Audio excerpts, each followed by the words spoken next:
Welcome back to the Marvel Movie Minute, a daily podcast in which we assemble to explore the films of the Marvel Cinematic Universe 1 minute at a time. In this, our 6th season, we are looking at the Avengers. I'm Andy Nelson from the Next Reel Film Podcast. And I'm Pete Wright. And how heavy is Hulk? Today, we're talking about minute 116, which begins with Tony complaining about the lack of invitation from Thor and ends with Nat needing a boost. Back on the show from a little while ago, we have Mike Gravagno from the Superhero Show. Mike, hello. Hello, Minuteers. So happy to be back. Good to see you both. Oh, we are thrilled to make sure that continues. The Minuteer Club does gather. I'm glad to be a part of it. If you hammer something in long enough, it just becomes you just have to commit. A trend. Exactly. That's what it's all about.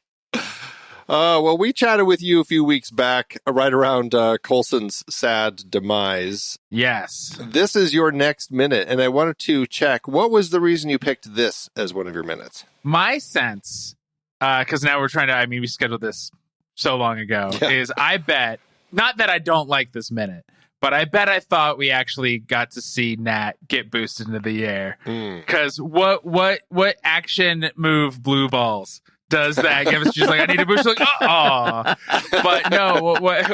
What I do like about this minute is we go from one of the strongest Avengers to one of the most human Avengers, and it just like what beautiful geography and power scaling of each member still gets their time to shine here.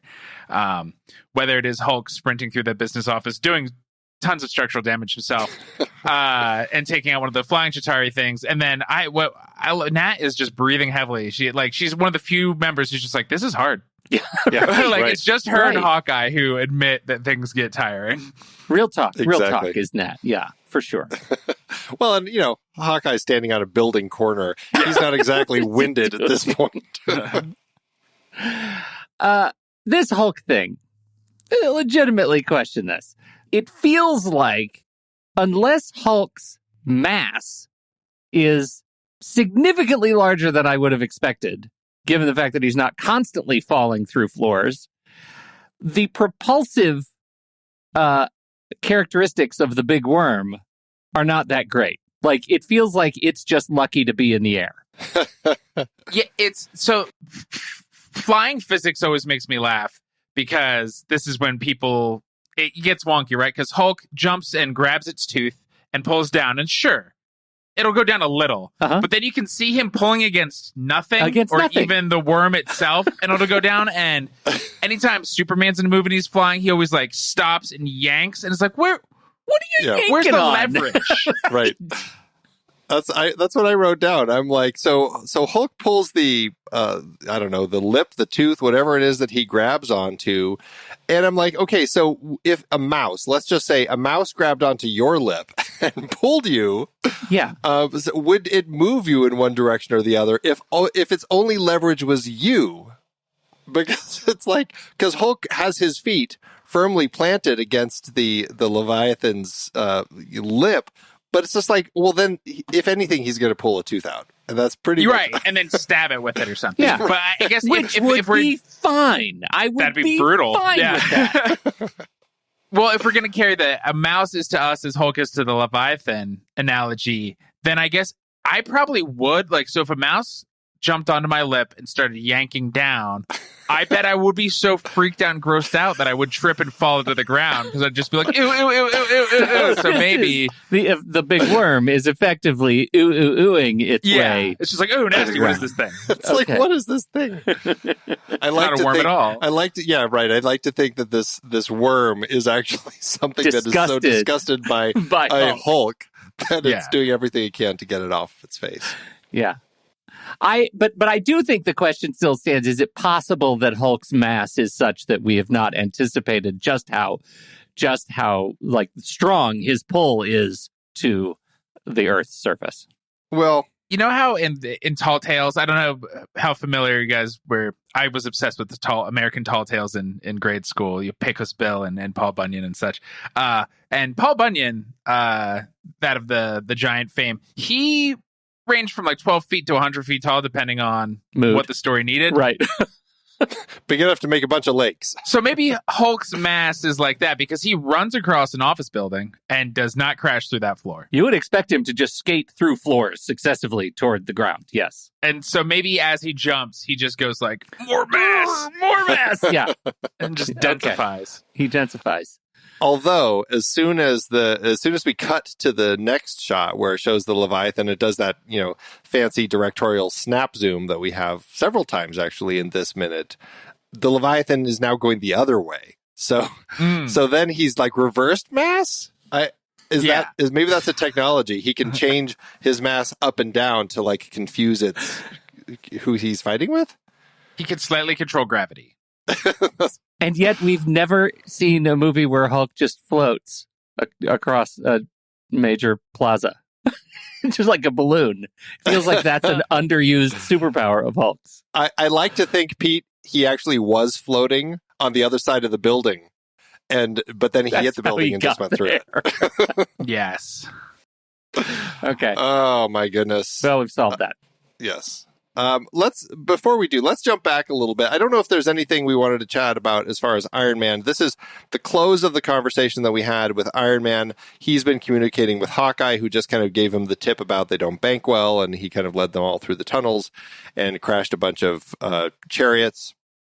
And now he's finding out that Thor's over on 6th, and he didn't invite him, and he's off to help Thor, presumably. That's kind of where we leave that. Any bits, as far as this kind of the way we're kind of setting up the team, this is kind of our chance to have this conversation with you, Mike, as far as like, you were already talking about the different team members and everything. This is kind of, we're seeing Hawkeye. He's up on the building corner taking out Chitauri. He's also kind of the communications person who's kind of looking for any holes or shifts in what they're up to. And then, of course, he's kind of guiding Iron Man through this whole bit. I mean, how do you like the way that they're kind of setting up the way that the team is working together with moments like this? I think it's so smart to use one of your non-powered people to be your eye in the sky, but also his name's Hawkeye. Like he, in theory, has trained himself to see more, and he has shield training, so he has like battle tactics in a way that Thor, Hulk, Iron Man do not. So I like that use of him a lot, and like finally getting Clint something to do here instead of being brainwashed all the time, right? So it's like, oh yeah, he's good at stuff. Sweet. I like that a lot. Do you know what I have a problem with though? Is like Tony's very smart and great. He didn't invite me. Awesome. Is you're one of the more powerful Avengers, and you think you should go help the god, not one of the people who could definitely use your help because they are human and bleed? or even some citizens of New York. Or citizens. Yeah, maybe citizens. Right. But he just wants to like play Black Sabbath super loud and nuke some Chitauri chariots out there with Hulk, because that'll be more fun and epic. Well, it will be epic, and it is all about the story for Tony, right? That's legendary. Yes. Gives him something to talk about at parties if New York survives. And without helping Hawkeye, we do get a Hawkeye hero move later, which is very exciting. You're right. Had he been helped, then we would have less of an opportunity for hero move. Couldn't do the hero move. Mm-hmm. But I don't know. Bring your compatriots waters or juice boxes. Like fighting is hard. Again, Nat is exhausted. She could definitely use a juice box. Okay, now I really want to see one of these panels on his suit open up to reveal it's actually the juice box refrigerator. The juice box panel. Just machine gunning Capri Suns at his team. That's amazing. If that doesn't come to exist in some form one of these days, I just don't know. I'm actually surprised Capri Sun didn't come up with something like that for some sort of brand partnership. That would have been outstanding. I feel like that could be in a Brian Michael Bendis panel. That doesn't feel out of place. Not at all.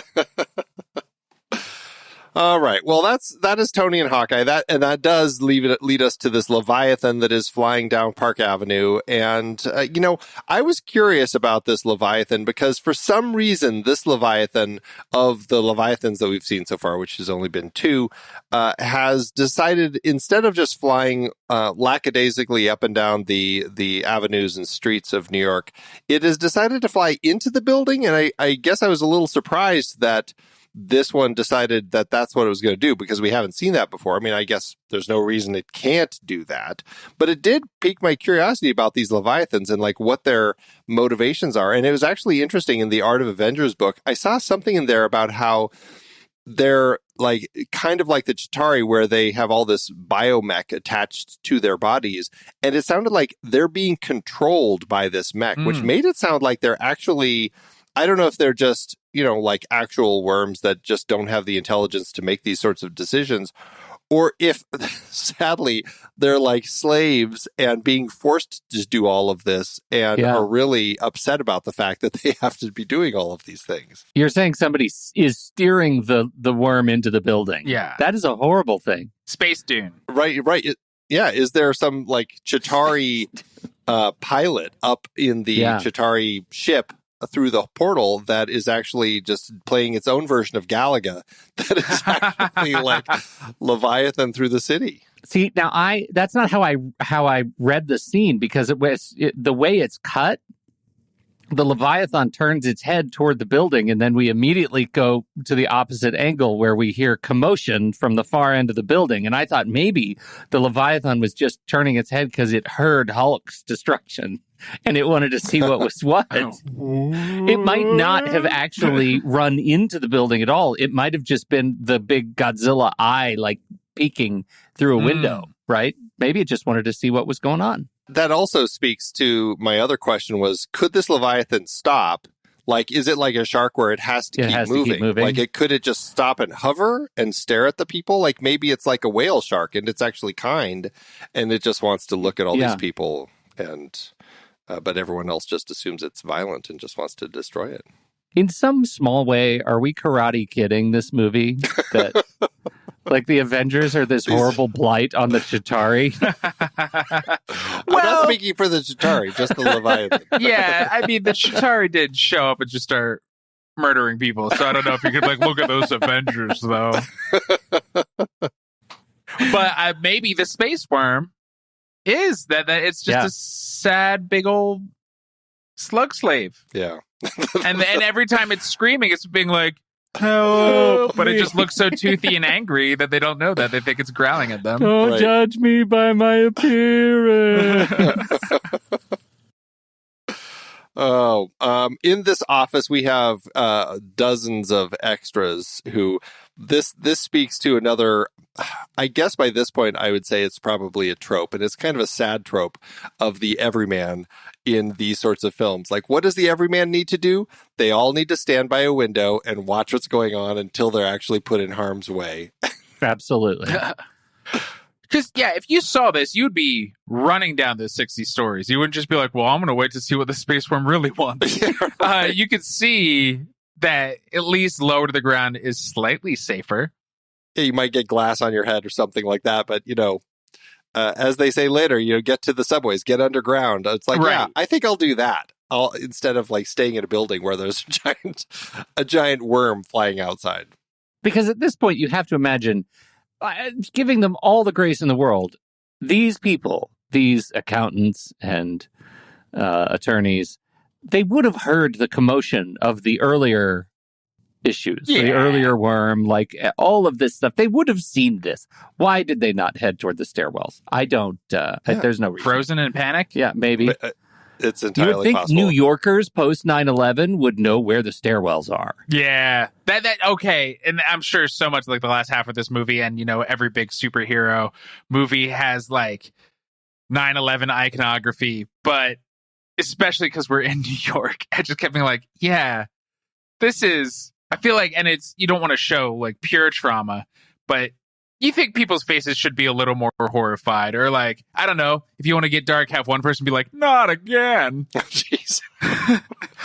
Yeah. Well, and we've brought this up a number of times. Like, why did they pick New York? Couldn't they have done LA or something? And they Feige very specifically wanted this to take place in New York. And it's just like, it was one of those things that I did wonder, like, post 9/11, is this the sort of thing you want to have in New York, where you potentially have audience members who, have PTSD when they're watching the film because there's stuff like this happening? But it's it's so comical. I guess that's the way that they kind of get past it. And as we've flashy said, and bright. Yeah, and the whole New York Strong sort of vibe too that they're writing on.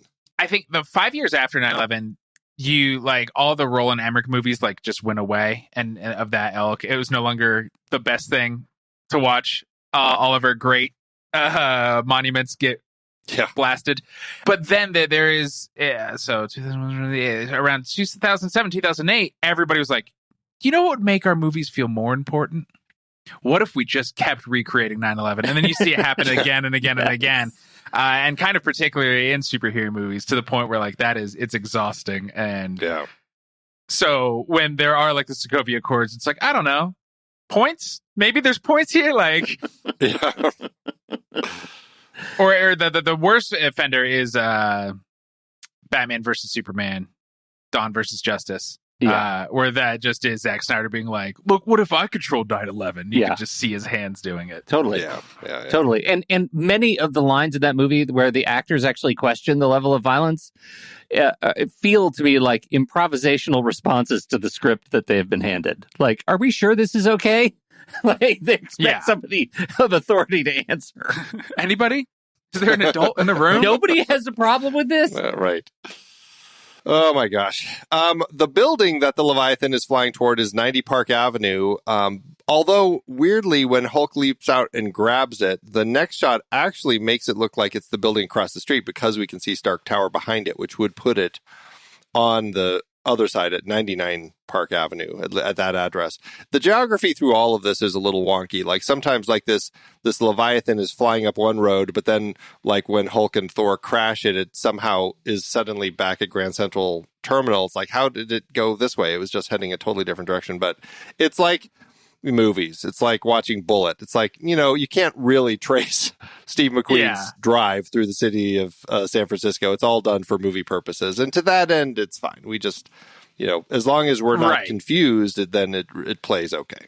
Recently, I just saw Fast X, or now a few months ago, and for the listeners, saw Fast X, and there's the ball bomb is rolling through Italy, and my wife lived in Italy for a bit, and she's like, there is no way it could have just taken a tour, because Fast X treats Italy as if it's San Francisco, or it's the hilliest city in the world. So of course this ball would just keep moving through the city, and it's in fact pretty flat. There's not a lot of hills in that town. I said Italy, I mean Rome, clearly. And it's just what looks cool. We're here. Let's just keep getting back to Grand Central. Like, what is the most cinematic part of the city? And if you don't live there or haven't been there, you're like, oh, sure, that's probably what it's like. Yeah. And a lot of the buildings, like the backgrounds, we cut through a lot of shots where they've faked it in Cleveland anyway. So we're not even really seeing some New York buildings. Like, you couldn't even really trace this through actual buildings because a lot of it is just fictional. But all right. So any last thoughts with Hulk and this little bit with Hulk and the Leviathan as it's steering it up a road? I'm not really sure what Hulk's motivations are, but he grabs it and he's got it going down the road. Well, we talked about, because one of my last minutes a while back was a Hulk moment, and maybe we danced around it. We talked about it a little. Is how much control does Banner have? Or if it's Hulk, how much control does Hulk have as a separate entity? Because he now seems to know very much what to attack. But he's impish. He thinks it's hilarious to do some light property damage. But he's not attacking the people, where versions of Hulk we've seen would just like clothesline all of those accountants and lawyers as he's running towards the big worm. Right. But there's an intelligence here that it's like, well, explain those other moments then, Hulk. Yeah, we've talked about like the version of this film's Hulk and how we like the scary Hulk better than kind of the Hulk that can think a little bit. Like, it takes some of the agency and interest away. But really the shift happens in this film. Like, it really goes from that one scary scene where Hulk has no control and is nearly killing Natasha to suddenly, as soon as he changes later, he's like listening to Cap and he's like doing what he's told. It's like, it is a real shift, and it's all in the film. I wonder, because in the previous one, he does not control his change. He just shows up. And then this one, he goes, that's my secret, Cap. I'm always angry. Right. Great line. That's and the then line. Changes. So I wonder if he's learning if somebody forces him into Hulk mode, he's not in control. But if it's his decision, then I don't know. Oh, that's some interesting armchairing, because that does explain, like, when he is making, like, that line is the line that bugs me when he says, it's a great line. That's my secret. I'm always angry. Yeah. Absolutely a wonderful line that reads well on screen. And also, he's saying that line while he's changing. At what point does Hulk take over and prevent him from being able to speak in coherent sentences? Because that is the gray area, and we get him lucid through the gray area. Lucid enough to maintain his choice to actually. Because earlier when he changes, it's definitely not portrayed as a choice. I mean, I suppose there could be some argument in the fact that Natasha is talking to him and says some things that trigger him, and maybe that he lets go and lets the anger take him. But still, it really isn't depicted as like, I'm choosing to go angry and now this is what's going to happen. And so, yeah, I mean, I suppose there is a way to read it that way, but boy, yeah, I mean, we really do have to stretch in one way or the other to make any of it really come together properly, you know? Yeah. And that's just the history of the Hulk, right? Yeah. In any medium, is going to be like, I don't know, what does the creator feel like doing with him right now? Yeah. Don't pay attention too much. Yeah. Right. Well, we leave Hulk and we're back on the streets in front of Grand Central Terminal, and we find Natasha. She is fighting a Chitauri here, and now this is the moment we finally get to see her use the Black Widow's bite, which is those electrical shock armatures that she has, and she sticks it into the Chitauri's throat and electrocutes it. But I do wonder if she's actually wrapped her body around this Chitauri, and it is where it's covered in metal armor, and she does this. Would she be affected at all? She's wearing a rubber suit. Oh, of course. And that's why she's so sweaty and tired. It does not breathe well, her Black Widow suit. That's right. My God, she loses so much weight. Swampy. In one day, she's just shedding calories, constantly dehydrated. She's just a real horrible life being Black Widow, but she does not self-electrocute. Yes. That's what's important. Cost benefit. What's our general vibe on the Black Widow's bite? Like, what do we think of it? It feels like in the movies, she uses a lot more in the comics, right? The movies are like, I guess it'll look cool sometimes, but why would you use it all of the time? Right. Yeah. Yeah. I feel like she never used it in Iron Man 2. She didn't, and she didn't use it in the hallway fight. We do see them in Iron Man 2, but I'm just trying to remember if she ever used them when she's breaking into Hammer. I don't think she did. I really don't. Yeah. I think we would have talked about it. I'm sure we would have talked about it. Well, or Kyle and Rob would have. They might have. Right. Yeah. Right. I just can't remember if, let's see, she equips her bracelets to help in the fight in Iron Man 2 is what the Marvel Wiki says. So we see her put them on, but we don't actually see her use them. That's it. I think that's, insofar as the joke we get with Hawkeye is that he's an archer with a limited number of arrows against an unlimited number of foes, right? That's the joke. Right. And I feel like this is her joke. Like, she is a human who breathes hard when she works out. And also she has these little electrical bracelets that kind of are probably going to run out of charge. She has to be really, really careful when she uses them. And they're just anemic for the purpose. And that, I guess, to me, is her joke. They've always seemed underpowered for what she does in the MCU. And I just wonder why. Like, obviously, she's great with firearms, too. So that's a good thing. She has that. But this little addition, I think why they don't have her use them more often is because they're sort of dumb.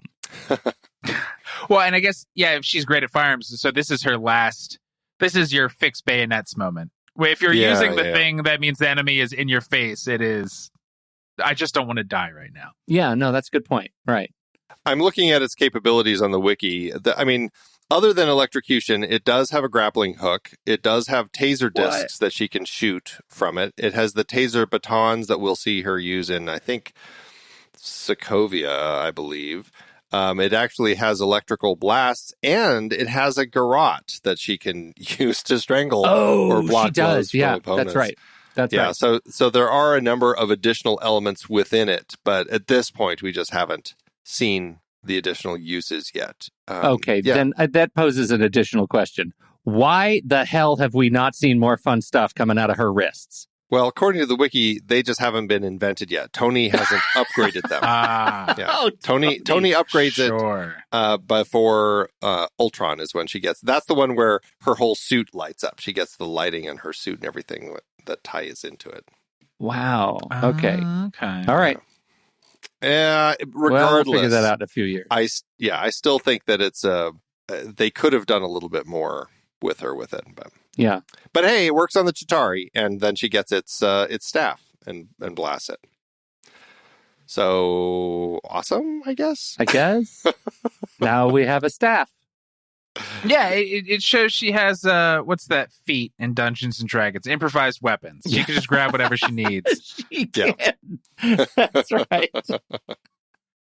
That's amazing. Yeah. She rolled a D17 or higher for this one. Yeah. Right.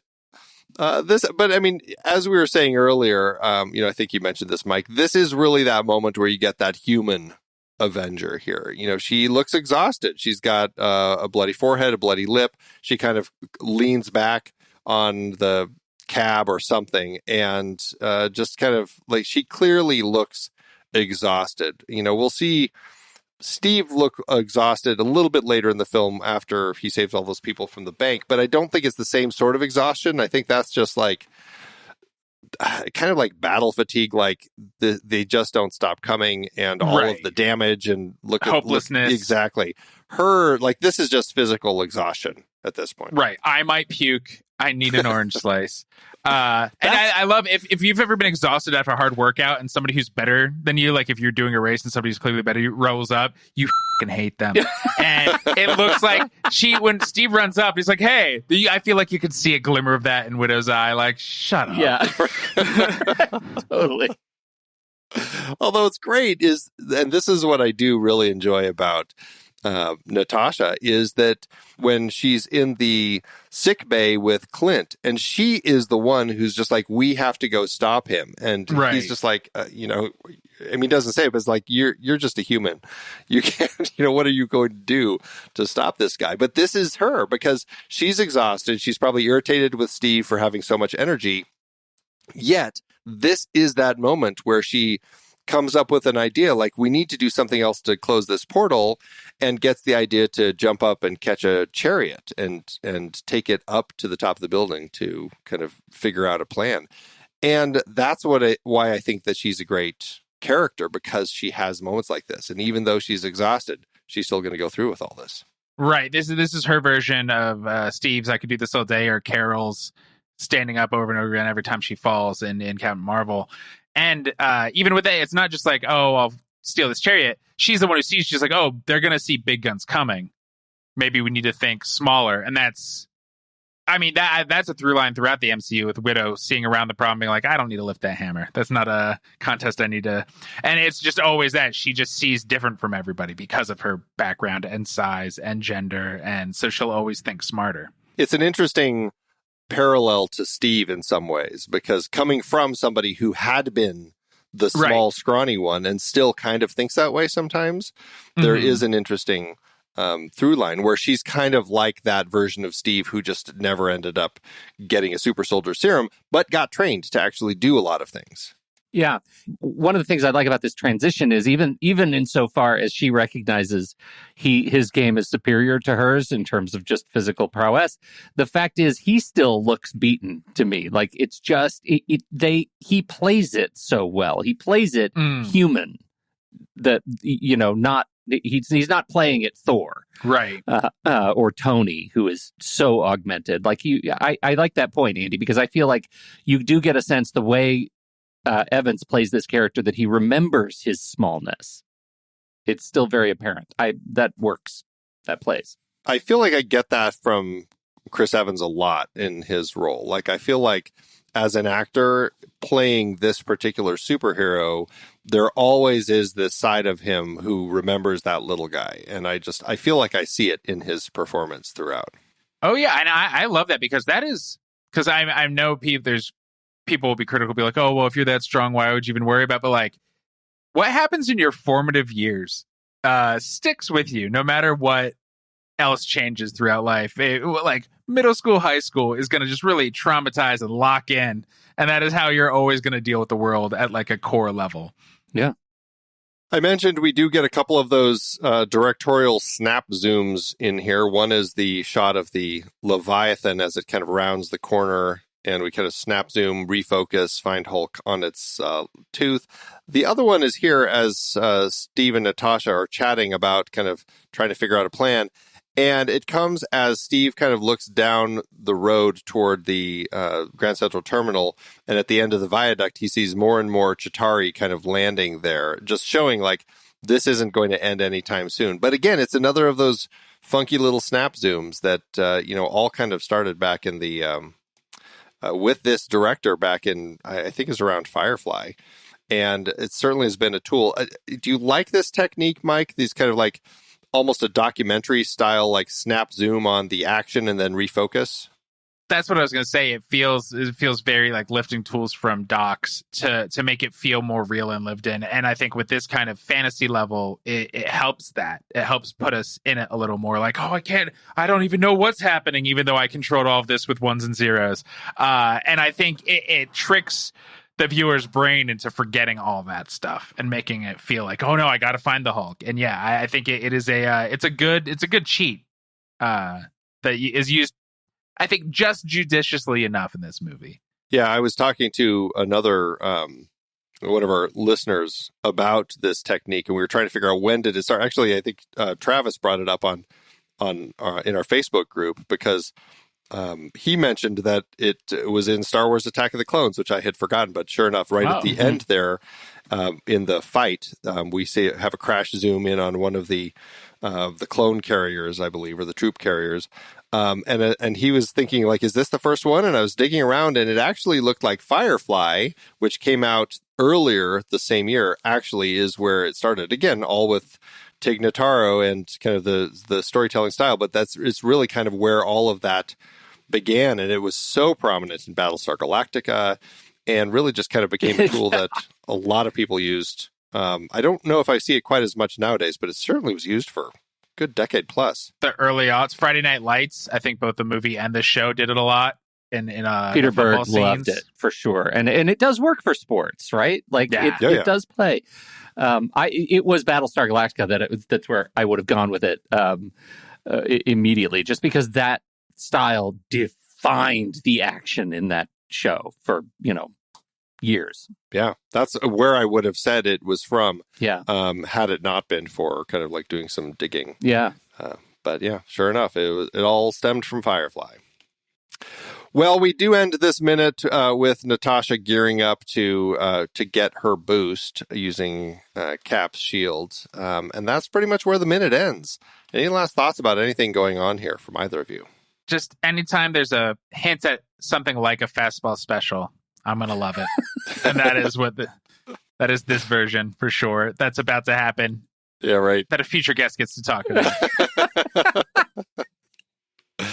Hey, that's okay. The next time we're going to be chatting with you, it's going to be a pretty special minute. So definitely looking forward to that one.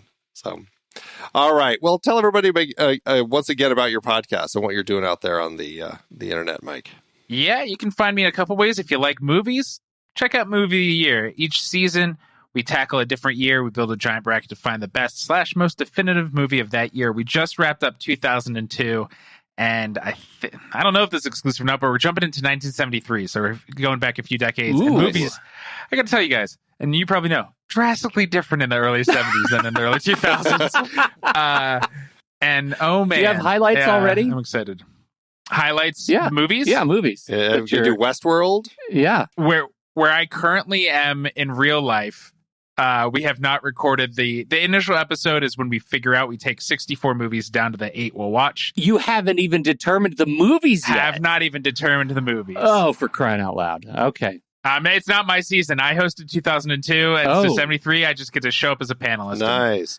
Compete. Oh, that's perfect. And if you're like, no, I want more nerd stuff, check out the Superhero Show. And that is every week we watch and review every single live-action TV show based on comics. Right now, I'd say the standouts are Flash ended, so that is amazing, because that show was awful. And American Born Chinese is delightful. So good, so different. If you haven't checked it out, please do. Saw the first trailer for it, and it looks extraordinary. It looks really beautiful. It hits all the high school stuff you might want to have, like a high school soapy thing. It hits the wuxia type action is amazing. Yeah, it's sweet. That is awesome. Very cool. Well, we'll have the links in the show notes, everybody, so check those out. And if you're not seeing them in your podcatcher, just remember you can go to our website, marvelmovieminute.com, and you can get them all there.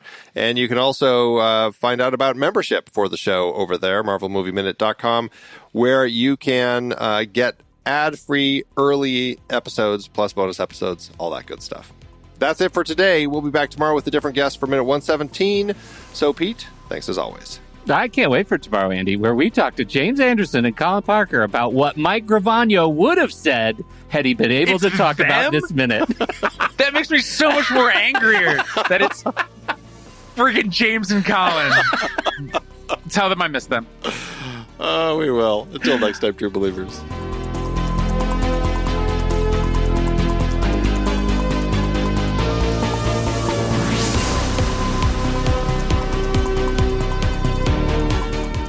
Marvel Movie Minute is a production of True Story FM, engineering by Andy Nelson. This season's music is Message to the World by Anthony Vega, and this season's show art is by Winston Yabo. Find the show at truestory.fm. If your podcast app allows ratings and reviews, please consider doing that for our show.